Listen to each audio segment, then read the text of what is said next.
Hello everyone, Namaste. I am Ramnath who would like to present you the series on key learnings from chip development. This is part 10. It is on synthesis of RTL design. This is a continuation of the earlier part 9. And in this presentation, some information is provided on when synthesis stops inferring, and we will also explore on whether it is advantageous or disadvantageous. So thanks for taking your time and going through it and learning along with me. And there is so much of information on the reference related materials on the net. Feel free to go through. This is only preliminary information. As discussed in the part 9, synthesis considers the RTL design, the technology IP library, the design constraints, and the design libraries having different flavors, and will go through these steps and will make one gate level design of the specific RTL design. So thus it involves these items as inputs and go through this process and takes this input and delivers this out, which is in gate level form. This we have seen in part 9. This is this inference of RTL design, which is either in Verilog or VHDL format, and which is only synthesizable logic, that only it converts and translates into Boolean logic and associated sequential elements, and sometimes some small memory elements and all. So thus it infers the logic. Thus synthesis gives a broad framework of the intended design, and it is no doubt heavy lifting as far as chip design is concerned. In mechanical design equivalent, this is equivalent to chassis making of a vehicle. So this itself is a huge work. So, and this is also called big hammer work. The amount of optimization, the amount of logic implementation happens. This is very, very high. However, if it involves time, power, safety, security, architectural protocols, or physical behavior, synthesis will not infer it. Please note, if a decision depends on the environmental outside the chip also, the synthesis will never infer it. So these are some boundaries of synthesis inferring, so that no, it does not make silicon failures. This is the very key thing. We are going to discuss how some of the items which, if it infers, would lead to silicon failures. So the main intention of this synthesis process is, like, it needs to convert the RTL design into gate level, and it needs to ensure that this is correctly implemented, correctly inferred, and it also should avoid silicon failures. So it does not infer which is beyond its scope. As discussed in the previous parts of the synthesis, we figured out how synthesis can infer different hardware structures. So, for example, here to infer the assignment statement here, y equal to a and b, you will observe that there is one possibility which synthesis sees and then infers it as AND gate. So this intent is realized in the generic gates and further in the technology gates to the specific technology specific digital gate. Similarly for other Boolean logic. Even in this case also, this should be inferred as a sequential element. Here it is D flip-flop. So as long as here we specify the what needs to be implemented explicitly here, then in the RTL, then it is possible for the synthesis to implement it in the associate structures. So this process is very well understood, and as such, in the implementation of these uh, hardware structures, there is no issue, and there were hardly or no failures in the silicon due to this issue.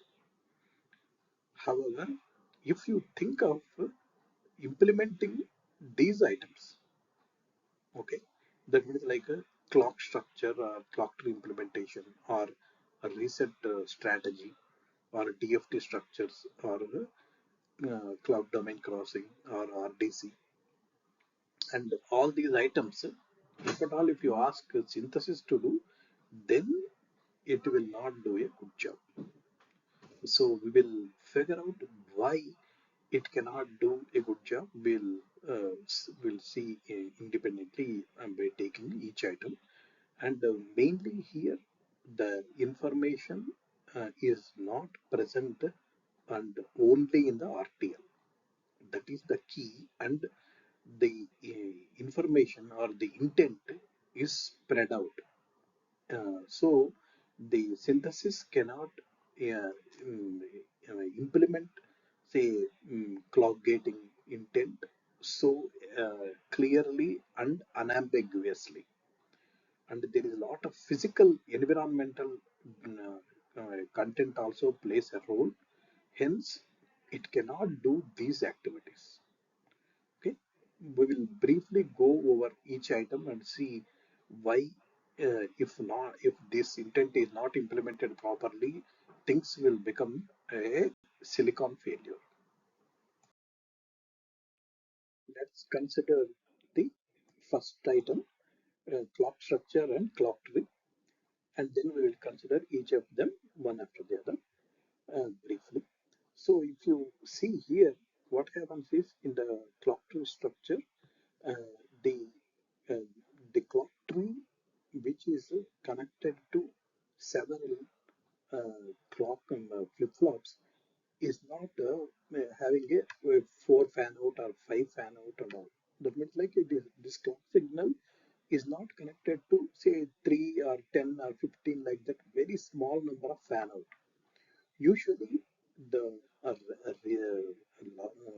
in the normal uh, Boolean logic implementation, normal combinational cells, they will be at the most connected to 10, 15, something like that, some very small number which is very much within control. And wherever there is any transition violation or cap violation, these are called design rule violations, then the tool itself will figure out whether to upsize the cell or need to add some buffers to resolve the transition or cap violations. That in the earlier part we have understood. In this case, the clock structure implementation becomes very difficult for synthesis because the physical locations of the flip-flop are unknown to it. Okay, so that is one more thing, and another thing is like this clock is connected to sometimes thousands of flip-flops. So coming out with an optimal clock structure is not at all easy also. So that means like assume that we ask it to do, it will do a very very haphazard job, and that will be suboptimal. And sometimes what happens is like it will be having reliability issues. For simplicity, this structure is shown as such. These number of flip-flops, if at all, if it exists, the clock net can be easily handled by synthesis tool. That is why if you think of a simple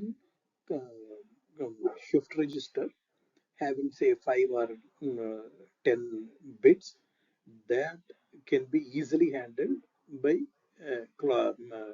regular synthesis tool itself. There is no big deal because all the flip-flops will be placed in one location, and hence the connections of the clock will not lead to huge clock skew and all. Okay, so it's all very well managed. But in this case, normal in any design, there will be thousands of flip-flops and all, sometimes huge. So because of that, spreading and they are all spaced far apart. So having the latency an optimal one and ensuring that the skew bit, that means like the time it takes for the clock to reach this clock port, the time it takes for the same signal to reach this clock port, assuming that these two are related flip-flops, means like signal is moving from one to another, then this clock skew matters either for the setup or for the hold situation. So it is very important that the skew need to be maintained. That is one thing. And if that has aside to that, clock is not only connected to these kind of flip-flops, it is also connected to several memory clock pins. And these memory locations and their placement, all those things are unknown at the point of synthesis stage. Hence, what happens is like connecting the clock tree is kind of like a next to impossible for the synthesis tool. And in the later on, we will be knowing that creation of the clock tree is one very crucial step, and it involves multiple physical location modifications because clock tree cells which are placed to adjust the transition violations, that is to have some certain structure, and it needs to ensure that it needs to be given high priority so that the skew need to be maintained.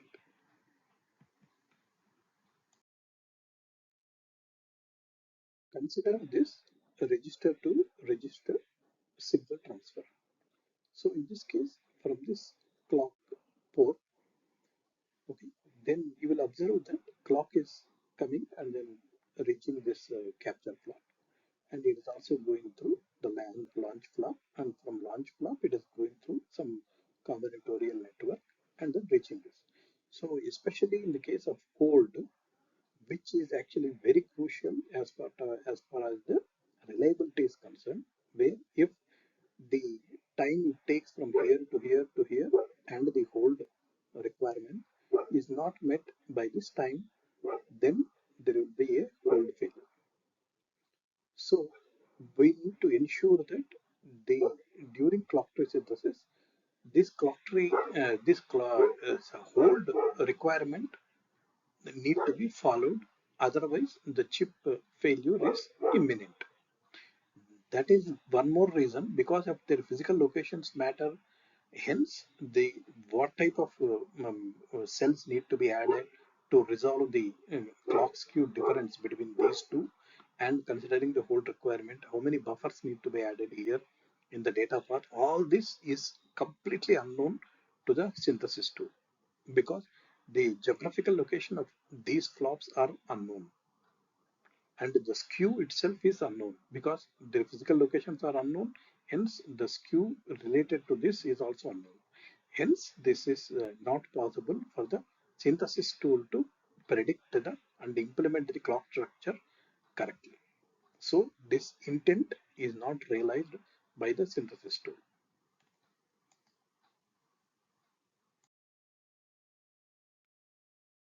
Let us analyze a reset strategy which is also not inferred by the synthesis tool. The reason being the synthesis time, power of behavior, sometimes power on reset and all. Sometimes if two clocks are coming from two different clock domains, then also there is an issue because that intent is not completely known to the RTL. Like that, even sometimes DFT related information is also not completely visible, and it cannot be considered and factored as part of the RTL. Hence, also reset strategy implementation is very difficult. So, we will be getting into a lot of reset related issues. Sometimes stuck and reset and all. So, aside to that one, what happens is like the reset checks need to be ensured. So let us take the same flip-flops which are need to be connected through a reset port. Okay, so here this is a reset port and the reset pin is connected. RN is a reset pin. These are all flip-flops. So it is not that only six or seven flip-flops need to be connected to reset port. Okay, actually it will be more in the sense like few thousands and all, or sometimes hundreds of thousands. So because of that, what happens is like this network will be very large. If it is just a few, 5, 10 and all, reset network is not at all an issue. Okay, so and it is not just a pure sequential elements like this is need to be connected. So sometimes no reset network and reset strategy will be much more uh, involved process. So especially the power on reset and all, the power need to be available and so many other checks need to be handled. So what happens is like you assume that in a simple case, the flip-flop recovering their removal checks also need to be under maintained. So the clock tree at the synthesis stage is not established as discussed earlier. So the removal checks and all when the reset is deasserted and some time need to be ensured after the clock edge. So these things, if it is not ensured, assume that there is a failure here.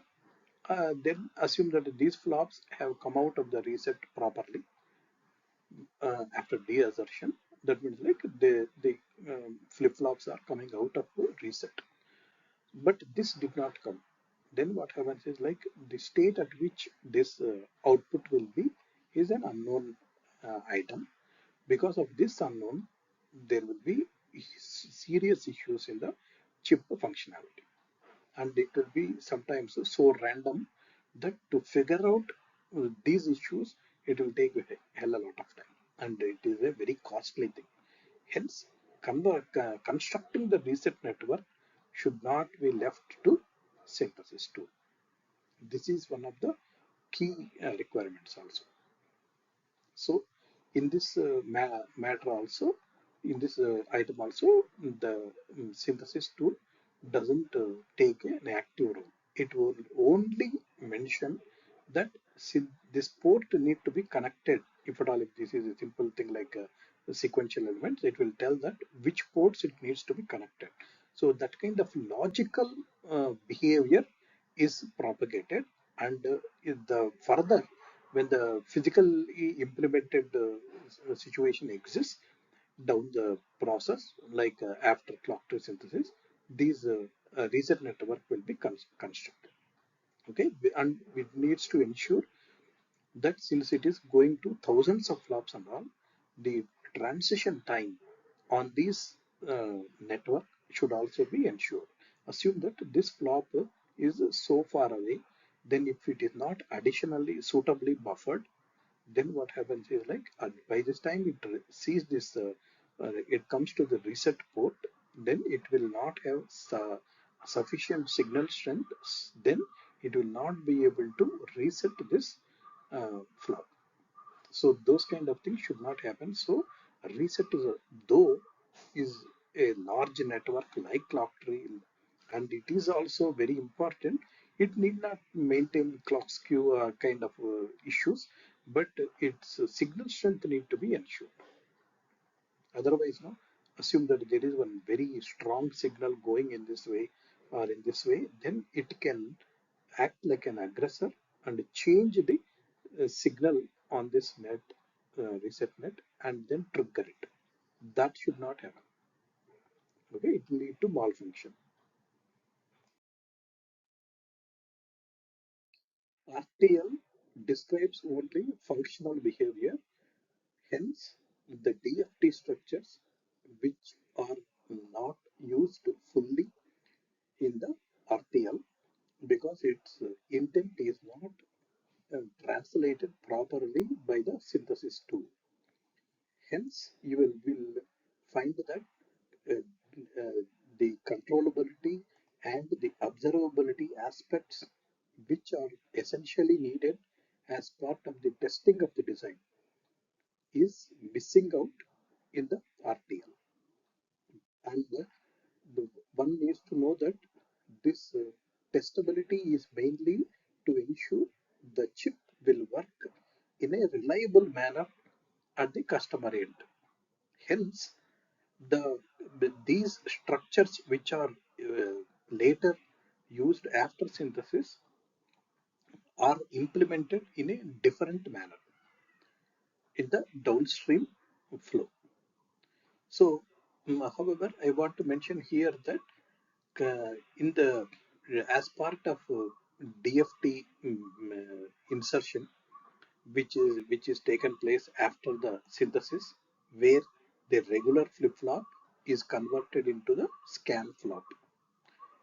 So that scan functionality will be implemented in the later part of the flow. So here these inputs and the output are same as before in the scan flip flop. However, two extra ports are also added. So this implementation, or even if it has set or reset additional pins, the equivalent scan flip-flops usually exist, and the tool will be smart enough. If we mention a mapping file, it will be able to map to the corresponding scan flop. All that it can do as part of the insertion scan, but it will not do much more what actually happens as part of the DFT implementation. That means like, so as mentioned earlier, as part of the scan chain creation and all, the scan enable signal which is connected to these scan ports. There are several thousands of scan flops exist because the flop is converted into a scan flop for testability purpose. Where stuck at 0 and stuck at 1 will be checked. So this scan enable pin also, net also will have multiple fan out. So connecting that will also be a huge issue because the physical locations matter. And in the same way, scan input. So here also the like a testable input which is already known will be passed on as part of the AWT patterns. So this these activities to which are done at a later point will not be uh, done as part of the synthesis. Even, however, these are all essential to control the specific nodes to specific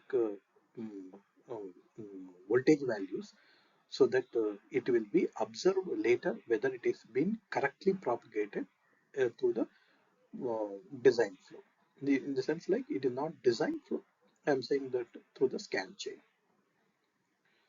So aside to that, even in the case of memory BIST also, the memory BIST related structures are not actually taken through, implemented as part of the RTL, because the test algorithms associated with it are not fully included as part of the functional spec, and hence as part of the RTL logic. Okay, so and in the same manner, the logic BIST is also not inferred correctly because the associated MISRs and test clocks are all very difficult at the synthesis phase to be inferred correctly. Okay, so uh, as part of the JTAG also, this is also one more structure. So where the IO structures, boundary cells and all, which are part of the which exists as part of the IO ring, their continuity check, all that will not be ensured as part of the synthesis. So various DFT structures and its implementation in different scan chains and all. So to ensure the controllability and observability will not be part of the synthesis implementation or inference.